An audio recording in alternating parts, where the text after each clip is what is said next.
আমি মোসাম্মদ আকিফা সরকার অতি দুঃখের সাথে আপনাদেরকে জানাচ্ছি যে বিগত 4 এপ্রিল ও এর পূর্বে আমার সঙ্গে ঘটে যাওয়া অমানবিক অন্যায় অত্যাচারের বিরুদ্ধে আজকে আমার এই সংবাদ সম্মেলন। মোহাম্মদ ফজলে রাব্বি বর্তমানে যিনি আমার স্বামী, ওনার সঙ্গে আমার পরিচয় হয় গ্রামীণ ফোনে চাকরির সুবাদে 2017 সালে। উনি আমার জীবনে বিগত সকল ঘটনা সম্পর্কে অবগত। আমরা 2024 সালের শেষের দিকে পারস্পরিক একটি সম্পর্কের মধ্যে জড়িয়ে পড়ি। আমার দ্বিতীয় স্বামী চলে যাওয়ার পরে আমি নানাভাবে মানসিক বিপর্যয়ের মধ্যে দিয়ে যাচ্ছিলাম। সেক্ষেত্রে সে সর্বদা একজন ভালো বন্ধু হিসেবে আমার পাশে থেকেছেন। সেই বিশ্বাসের ফলশ্রুতিতে একসময় আমরা সম্পর্কে জড়িয়ে পড়ি।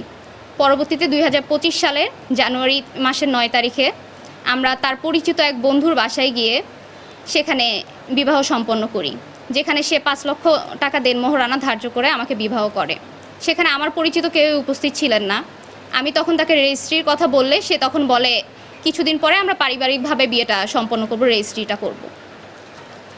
সেক্ষেত্রে আমি তখন তাকে নিয়ে আমার মিরপুরের ফ্ল্যাটে, যেটা আমি পূর্বে যেখানে বসবাস করতাম, সেই ফ্ল্যাটে আমরা একত্রে বসবাস শুরু করি। দীর্ঘদিন অসুস্থ থাকার পরে পুনরায় তাকে যখন আবার কাবিনের কথা বলি, তখন সে আমার সঙ্গে রাগারাগি করে বাসা থেকে চলে আসেন। পরে ঈদের পরে আমি প্রথম ভোলায় যে ঘটনাটি ঘটে, 4 এপ্রিলের ঘটনা, সেদিন আমি ভোলায় এসে উপস্থিত হই তার বাড়িতে। সেখানে উপস্থিত থাকা অবস্থায় তখন আমি তাকে যখন আমাদের রেজিস্ট্রির কথা বলি, তখন সে আমার কাছে 5 লক্ষ টাকা দাবি করে। সে ইতিপূর্বেও আমার ঢাকা বাসায় থাকা অবস্থায় আমার কাছে টাকা দাবি করে রাগ করে চলে আসেন।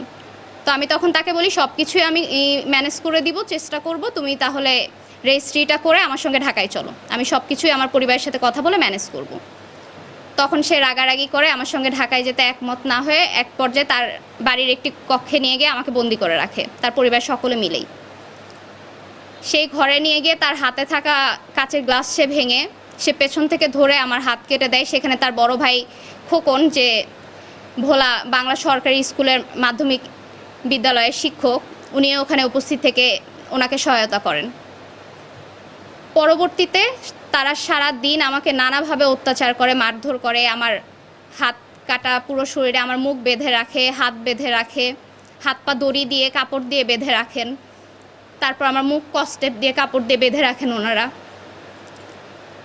এর পরবর্তীতে যখন তারা সারাদিন আমাকে মারপিট করেও তাদের রাগ কমেনি, তখন তার বড় ভাই আমাকে ধরে, তারা সবাই আমাকে ধরে রাখে। তার বড় ভাই খোকন, যিনি বাংলা স্কুলের শিক্ষক, উনি আমার মুখে বিষ ঢেলে দেন। পরবর্তীতে আমি বমি করতে থাকলে তখন আমার মুখ খোলা থাকায় শব্দ হয়, আশেপাশে কিছু লোকজন এসে আমাকে ভোলা সদর হাসপাতালে নিয়ে যায়। হসপিটালে থাকা অবস্থায় আমি থানায় একটি অভিযোগও করি। পরবর্তীতে আমি ঢাকায় চলে গিয়ে মামলা করার জন্য প্রস্তুতি নেই।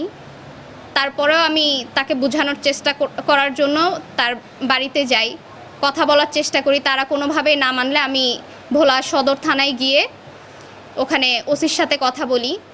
ওসি স্যার জানান যে থানায় কোনোভাবে এই কেস সম্ভব না, আমি যেন কোর্টে গিয়ে মামলা করি।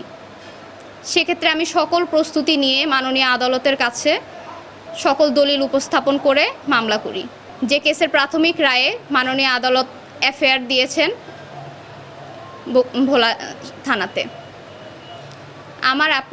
তারা আমার ফোন, ব্যাগ সব কিছু কেড়ে নিয়ে গেছে, যেখান থেকে তারা আমাকে হুমকি ধামকি দিচ্ছে, আমার পরিবারকে হুমকি ধামকি দিচ্ছে। তারা আমার ফোন থেকে বিভিন্ন ছবি, আমার প্রাক্তন স্বামীর সঙ্গের ছবি, তারপর আমার বন্ধু বান্ধবদের ছবি, আরও নানা রকমের ছবি আমার নামে পোস্ট করে আমাকে বিভিন্ন জায়গায় আমাকে হ্যারাসমেন্ট করছে তারা। আমি আপনাদের শরণাপন্ন হয়েছি যেন আপনারা সঠিক তথ্য, সকল তথ্য প্রমাণ সব কিছু আমি আপনাদের হাতে দিয়েছি, যেন আমি ন্যায় বিচার পাই।